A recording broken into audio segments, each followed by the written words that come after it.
Hi everyone, my name is Yanxi.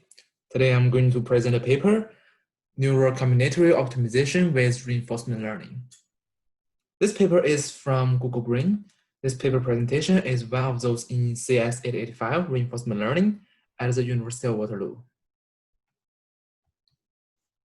This is today's outline. The presentation consists of 5 parts: the introduction, the background of this paper, our algorithm design and optimization techniques, the experiments that are used to test our algorithms, and finally, the conclusions. First, allow me to introduce the problem that this paper tackled. It is a combinatorial optimization problem called traveling salesman problem. The content of this problem is that given a graph consisting of a certain number of points or nodes, one need to search the space of permutations to find the optimal one with minimum total edge weight. It is like a salesman who has a set of cities to travel, and he wants to find the route with the minimum length. Note that the distance between nodes can be measured by different metrics in the interest of different problems. Here we're going to define our problem in a 2D Euclidean space where nodes are just 2D points and edge weights are Euclidean distances between pairs of points.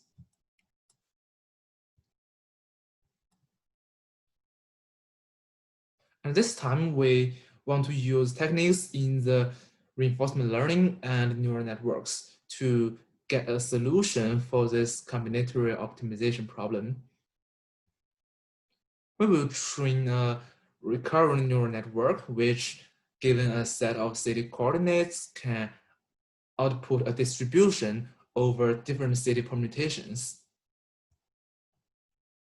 It is going to use reinforcement learning because the recurrent neural network is going to encode a policy, and the reward function is just the negative tolerance.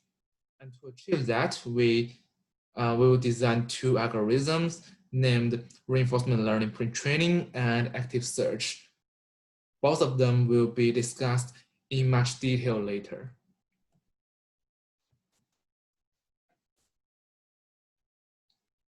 Before we move on, let me show some formal research on this problem. Actually, this problem is NP hard, and there have been many attempts on trying to give an exact or approximate solution to this problem, like the Crossified algorithm, Concord algorithm, and Google's vehicle routing problem server. But this typical algorithmic solution have many limits. For example, they may be too expensive in time complexities, and they cannot be scaled up to large instances, and maybe some of them rely on some heuristics. And I think the real drawback of this method is that it is difficult to apply them to newly encountered problems, even to similar problems with only small modification. And to achieve that, many researchers used what is called as hyperheuristics to generalize their optimization system. But more or less, human-created heuristic is needed. And before our paper, there are also research that apply neural networks to solve the TSP. The earliest one can be traced back to 1985. It is Hopf-Feld network, and this algorithm is really sensitive to hyperparameters and parameters initialization. Some other later results include applying elastic net and self-organizing map to solve the TSP. But these algorithms are just not as good as those algorithmic solutions that we have mentioned before. So less and less concentration is focused on applying neural network to solve the TSP before recent. Recently, neural network becomes the subject of combinatorial optimization problem again. This is mainly due to the proposal of sequence-to-sequence mechanism. And particularly, TSP is revisited in the paper which introduced the pointer network. But in that paper, the pointer network is trained in a supervised way to predict the sequence of visited city. This time, we're going to roughly follow the pointer network that is about paper designed for the TSP, but we want the neural network to be trained in a reinforcement learning way. Okay, let's construct our algorithms and solutions. First, we're going to present the set of cities as a set of points into the Euclidean space, and each potential solution is just a permutation pi of this point. Then we want to define the length of a tour as the sum of Euclidean distance of any two adjacent points in this tour. It can be just presented by this formula.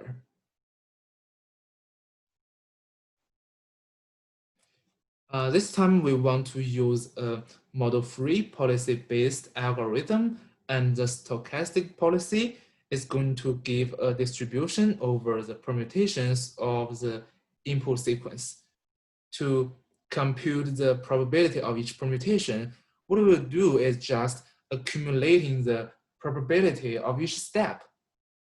Say, if our input sequence contains 5 points, then the policy will have to make decisions 5 times, and at each step, it will compute the probability of each city. It may be going to have a visit in the next step, conditioned on the cities that are already visited and the input sequence.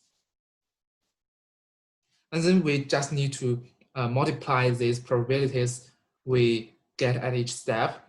It will just give us the probability of different permutations of the input sequence. The computation of this probability can be just represented by this formula.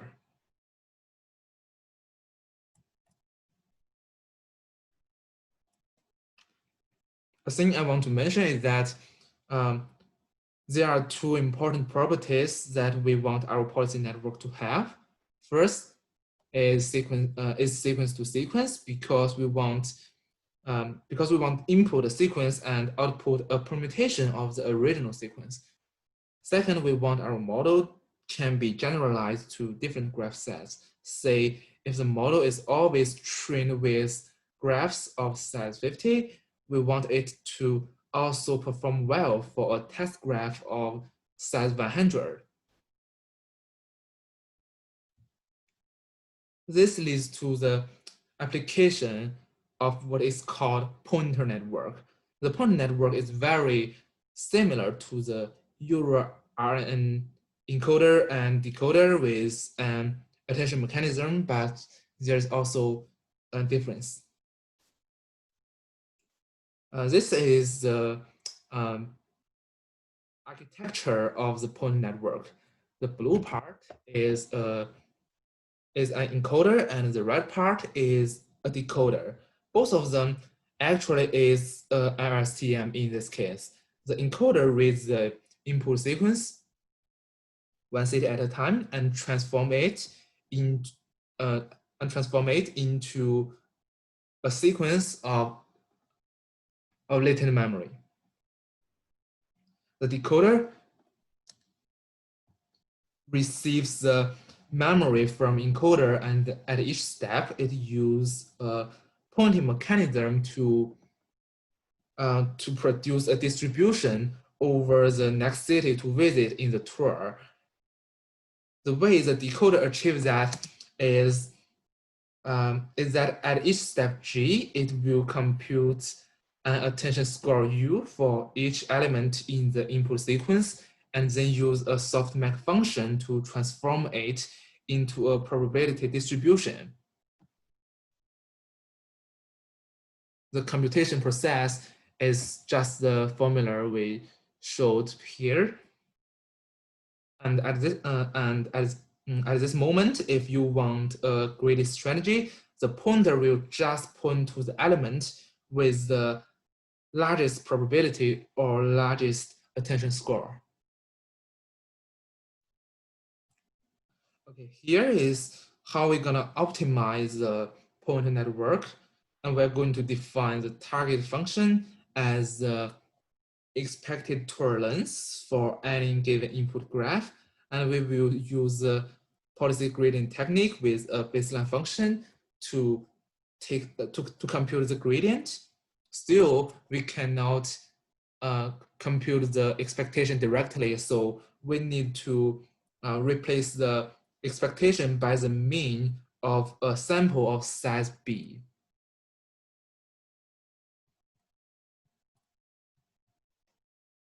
Note that the baseline function B can be any function of S. Here we're going to define it to be the expected tolerance of the input of the given graph, and we will estimate it by another neural network. Call it a critique network. As the object function to train the critique network is just the mean squared error between its prediction BS and the actual tolerance sampled by the most recent policy network.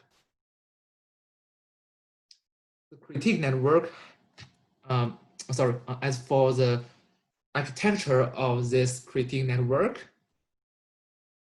it has a RSTM encoder, which is very similar to the pointer network. It encodes the sequence of city S to a series of latent memory states and output a hidden state H. It also has one RSTM processor, which takes the hidden state H as an input, process it P times, then pass it to the decoder. And the two-layer ReLU neural network is going to be a decoder. It will transform the above output hidden state into a baseline prediction. Here, we will use ReLU as our activation function because we're going to output a real number as the baseline prediction. So we will not use the softmax. All the above procedures composite our first algorithm. We call it actor critique because it has a policy network as an actor, and it also has a baseline as a critique.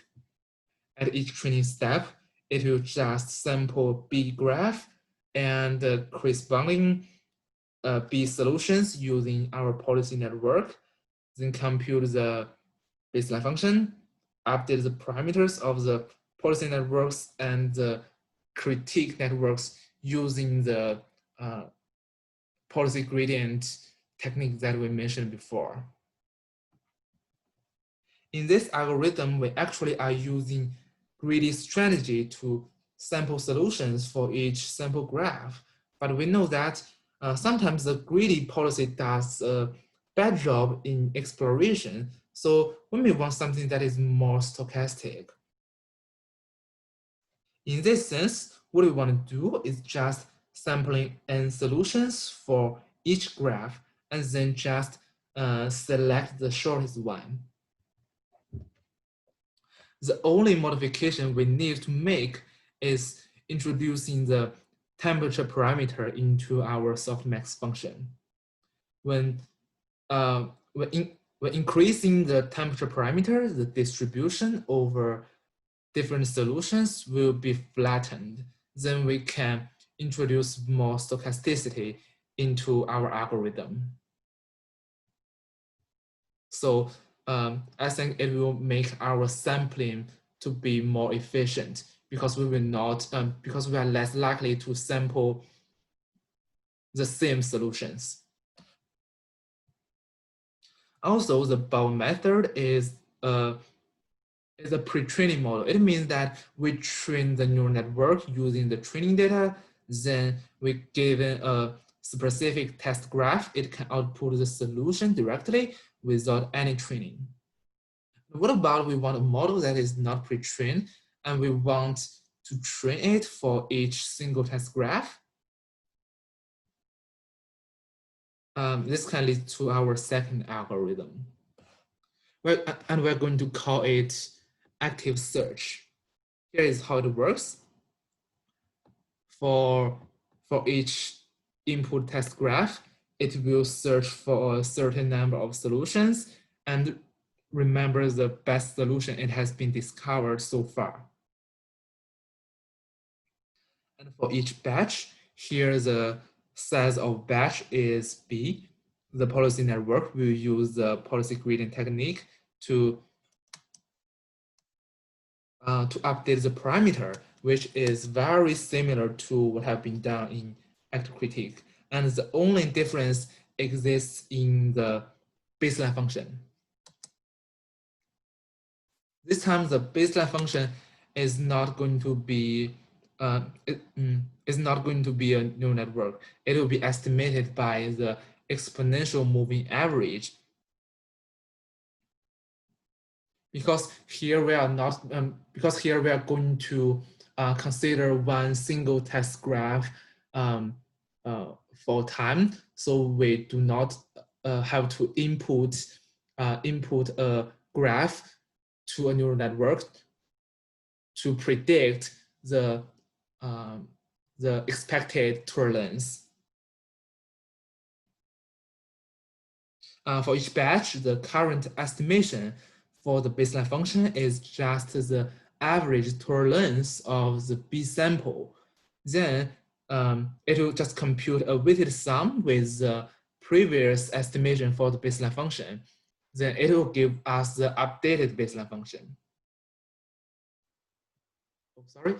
Note that in this algorithm, all the sampled solutions are just for one single input graph, and the trained policy network also only works for this one input. We call it active search because the policy network will update its parameters while searching for the best solution. Now we have finished our construction for the algorithm and optimization. Let's see some experiments to test our algorithms. And very naturally, we are going to test our algorithm using the TSP. We consider the three graph sets. They are graphs with 20 nodes, 50 nodes, and 100 nodes. We're just going to call them TSP20, TSP50, and TSP100. For each of these three cases, we will generate a test set of 1,000 graphs and points, and all the points are drawn uniformly at random in the unit square. The concentration will be focused on the four reinforcement learning algorithm. The first is reinforcement pre-training with greedy strategy. The second is reinforcement learning pre-training with sampling. Here, the reinforcement learning pre-training is exactly the active critique algorithm we introduced before. The remaining two are reinforcement learning pre-training with active search and active search. Pre-training active search is just doing active search with a pre-trained model, which is trained by active critique. Here is a more specific comparison of these four algorithms. We notice that any algorithm that includes pre-training will update its parameters using the training data, while active search part will update the parameter with the test data. We will also compare the results of the above four algorithms with several algorithmic methods, which include Crystal 5 algorithm, Google's vehicle routing solver from OR tools, and the true optimal solution. To show the superiority of reinforcement learning, we also trained the point network with the same architecture, but using supervised learning. The table 2 shows the average tolerance output by different algorithms. First, we notice that training with reinforcement learning significantly improves over supervised learning, and all of our methods surpass the Crystal 5 algorithm. Besides that, 3 of 4 our algorithms output the Google's OR tool, which is often regarded as the state-of-the-art algorithm for this problem. For our four reinforcement learning models, we found that algorithm that has a searching or sampling usually outperform greedy models, and pre-training active search outperform active search. Table 3 compares the running time of our greedy methods to the aforementioned baselines. We found that our greedy algorithm is very time efficient, and it is the fastest algorithm among all the algorithms we considered. As for the greedy at 16, which is just running 16 greedy algorithms and choose the best solution, it is only slightly slower than the optimal solution and the OR tools. Note that the OR tool is also a very efficient algorithm. Table 4 shows a trade-off between running time and tolerance.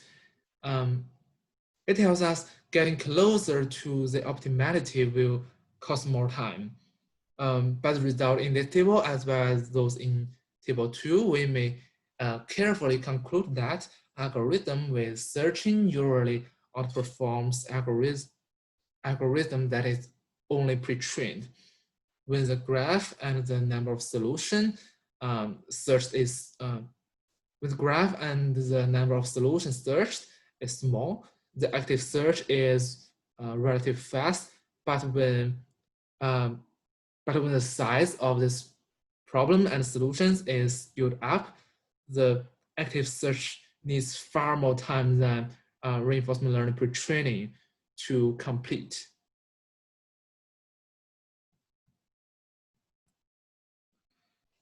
And to generalize our algorithm, we want to apply our algorithm to another combinatorial optimization problem, which is called 0-1 knapsack problem. This problem can be stated as the following. Given a set of n items, each with weight wi and value vi. Also, a maximum weight capacity is given as capital W. The 0-1 knapsack problem is asked to maximize the sum of the values of atoms present in the knapsack so that the sum of the weight is less than or equal to the maximum capacity.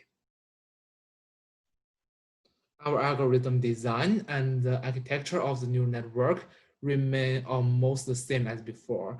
We generate 3 test datasets, which are knapsack 20, knapsack 15, and knapsack 100. The table 5 shows the experimental result. Here, the random search and greedy are just 2 baselines. We found that both of our reinforcement learning pre-training greedy and active search beats the baseline. while the reinforcement learning pre-training yields a result that is only 1% less than the optimality. And it